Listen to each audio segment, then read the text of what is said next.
Come on into my home. Welcome to my home. Today we are going to make oatmeal cookies. These are from a recipe by Sugar Spun Run. I will link the actual recipe down below in the description, but I will also list the ingredients that are, because I did change one ingredient. So it's not my recipe, but these are actually really good. So the first thing you see me doing is creaming the sugar.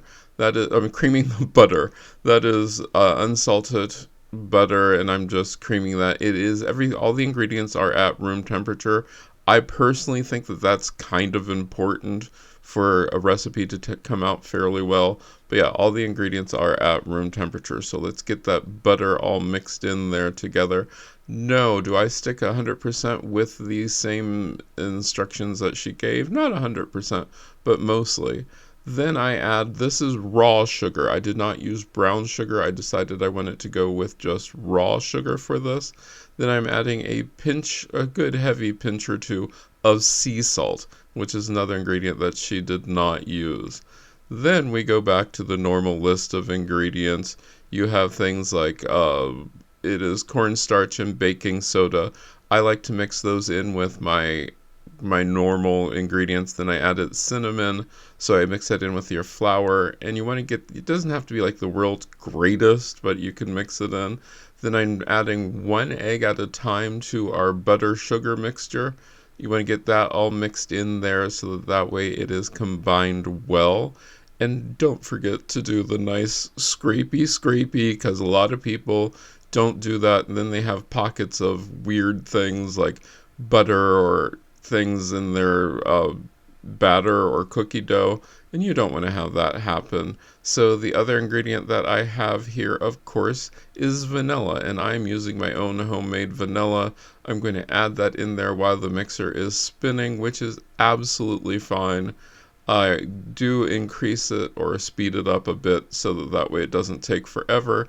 I try to get my area that I'm going to be working on at least fairly clean. Now, the one thing to remember about this is, wait for it, it is a refrigerated batter or dough. This dough does need to be refrigerated or else it does weird things. You can see that I have other cookies in the background. Now I'm adding my old-fashioned oats. These are not quick oats. That is very important.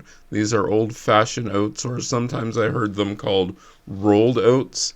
But you want to add that to your mixing bowl so that way it can then, you want to mix this kind of thoroughly. Make sure that everything gets mixed in together so that way it is combined well. Now, the one thing I do love about this bowl that I have is the fact that this bowl comes with a lid.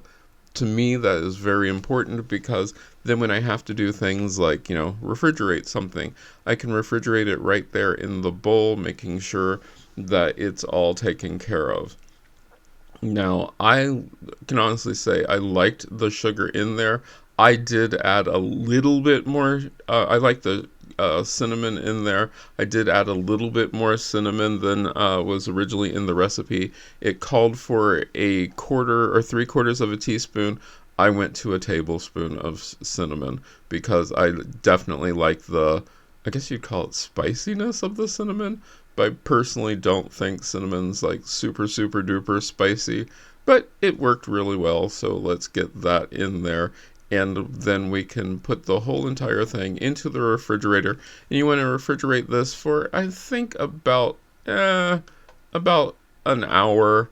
You can do as little as 30 minutes, but I like to go for an hour. Now, my pans are prepared because I have silicone mats on them. I knew it was going to take a lot of pans to do this because this is a lot of dough. I am using my cookie scoop to scoop all of the balls of dough in there.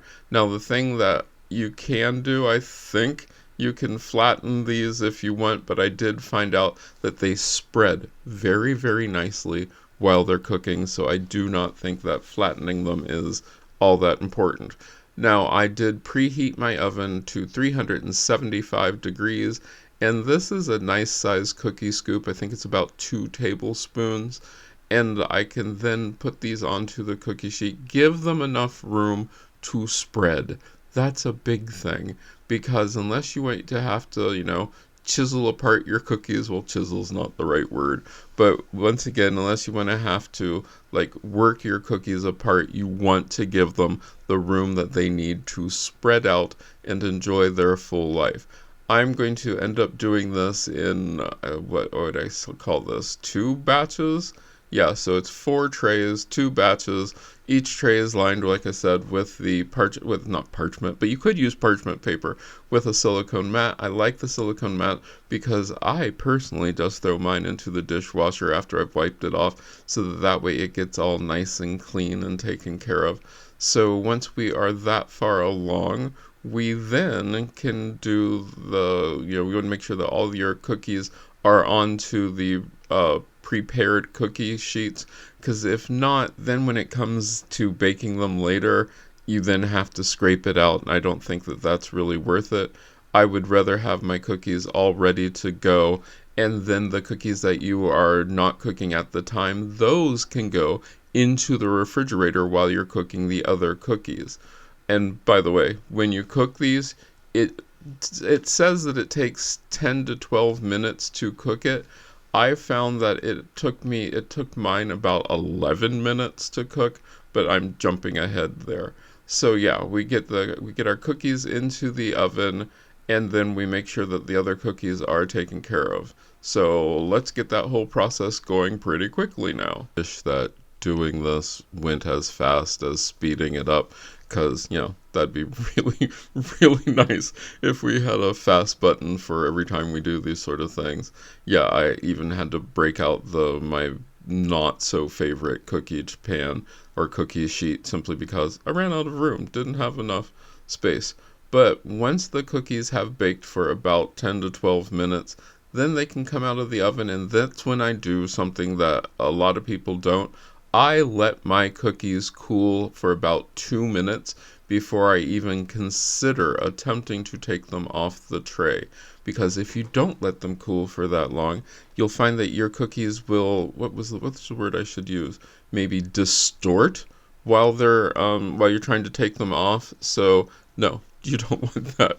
What you want to do is let them cool for a bit, and then once they have cooled, once they are nice and that 2 minute time frame is all up, then you are ready to take them off the cookie sheet and put them onto cooling racks. This should go pretty simple. It's straightforward. It's about as straightforward as one could possibly want. And then while you're doing that, you can also switch out your original cookie pan for the next one, so that way your cookies can cook. And I've also found that in the time that it took for these cookies to cook, the other cookies were pretty much cool. Like, they are pretty much done by the time those other cookies are ready to come out of the oven, which I think is a nice thing. Now, I am using a silicone spatula to get the cookies off the cookie sheets. You don't have to use a silicone spatula, but I did find that I like to use it simply because I found it doesn't really rough up the cookies as much. There are some that actually have a really blunt edge, and the blunt edge will sometimes rough up your cookies more than what they need to be. But you don't have to worry about that too much, because these are a really rustic, kind of cool cookie. Let's try the oatmeal cookies. It's a very crumbly, dry. You do have the distinct oatmeal flavor. This is a cookie which would be great with tea, coffee, some sort of beverage like that. Like I said, this is a dry cookie.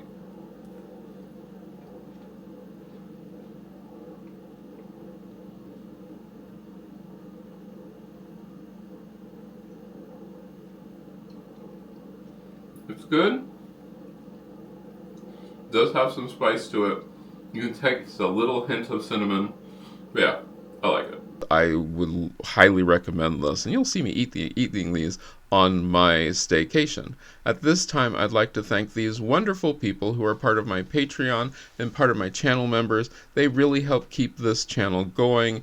If you'd like to become part of the Patreon family or part of the channel members, go ahead and click that button. Or if you'd also like to help this channel, you could just like and share this video, leave a comment, because that also helps and lets the YouTube algorithm know that this is a video other people should try. Let me know down in the comments what you thought. I hope I get to see you again the next time you stop by.